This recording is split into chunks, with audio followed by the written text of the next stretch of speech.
Our first Foster Parent of the Year honorees moved to Arkansas from the Midwest, and they brought some of that Minnesota nice with them to Benton County.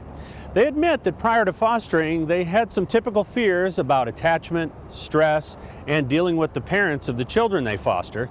They now say that those fears were unfounded. From Region 1, say hello to the Schossow family. Yeah, what else mentioned it? Go. Okay. No, it's me. No, it's me. No, go.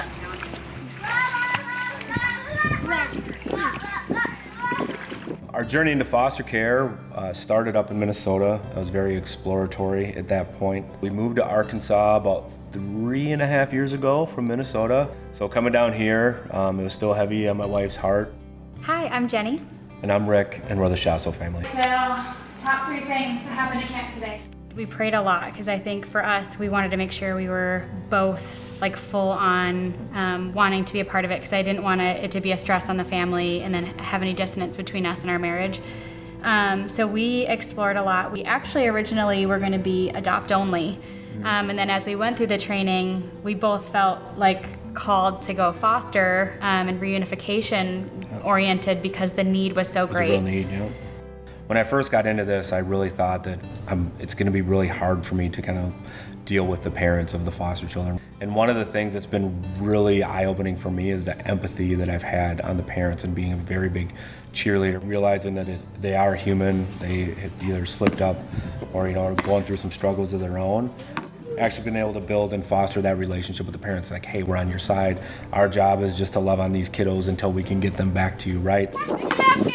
Our current case has been very kind of heavy on my heart to see kind of mom's journey, and dad's going through that journey as well. Maybe tennis shoes. Tennis shoes. I don't even know who those are. They've been with us since last September, so we're coming in on a year right now. Shoes.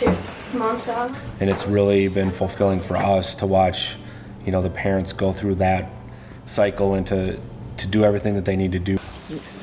So we have a hearing tomorrow, and we're going to talk about what the goal should be. We've been very blessed to have excellent caseworkers who are very involved. We believe that a team is the best way to go. So we typically, our style has been, we build a relationship with the caseworker, the CASA worker, attorney ad litem, and basically we have a group text that, everyone's on the same page. The tie shoes, that's the new thing. We're all in it together, and nobody really bared the burden. We just were all in it together. We were a team. If we were nervous about a decision, we could always, run it by them. Our caseworkers come on a regular basis, so they get to know the kids. Oh, good. I'm so glad. Are you excited for school to start? Yeah. Building those relationships, I think, has been important, and I know that it really takes a village to work together.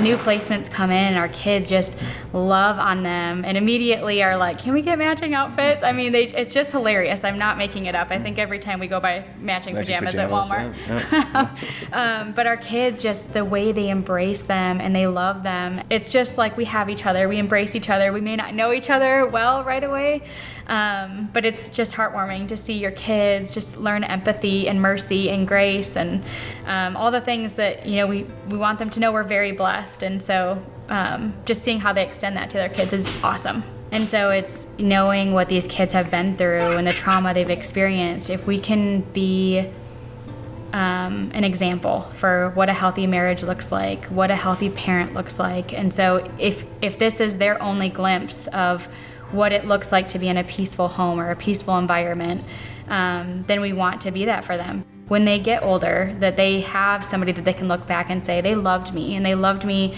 even when I had challenges and I was working through my trauma. And I think it's good for our kids. Our kids are very blessed, and so they're, I think, the secret sauce.